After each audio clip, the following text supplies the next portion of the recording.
very good morning, coming out to around 11 o'clock now here in London. So taking a quick run through of what we've seen so far this morning on Tuesday the 29th of June. Negative sentiment spilling over from the Asian session into the European markets today. In terms of Asia, we did see all of the major bourses there finishing in negative territory, particularly that of the Chinese Shanghai Composite, which finished down and closed down 4.25%.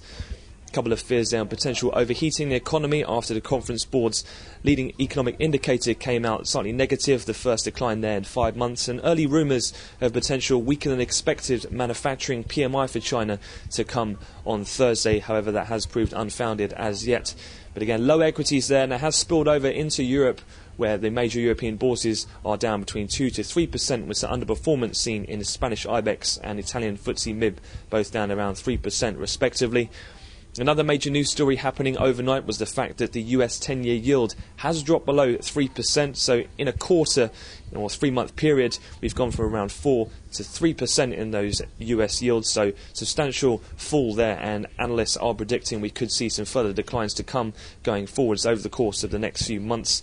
That has underpinned some of the rise then in T-notes, which have seen sharply higher, and the weakness in European equities means Bund futures are up around 50 ticks, with some general widening in those European peripheral spreads against Bunds on a 10-year bond yield basis. Risk-averse trade then, the dollar index is up over 0.5%, which has weighed on the energy complex. WTI crude futures have already traded down over $2 for the session. Spot gold lower, so oil and gas, basic materials, two of the underperforming stocks or sector on the stocks markets in Europe. The euro is also traded a little bit weaker, and a bit of pressure felt in front-month euro-dollar in the stirs. A lot of expectation now for market participants with the expiry of the ECB's 12-month long-term refi operations on Thursday, and how much potentially could be rolled by banks into the 3-month auction for the T-bill tomorrow from the ECB. That's put a lot of jitters about how much could potentially be rolled. Barclays going as far as saying it could be anything between up to 300 to 325 billion euros worth, so an extremely large amount. But again, we won't know that until tomorrow. In terms of things to come, in terms of the calendar going forward, it's pretty light in terms of US economic data. We've got the weekly ICSC and also the Red Book numbers to come. We'll also have the API oil inventory numbers after NYMEX pick close today.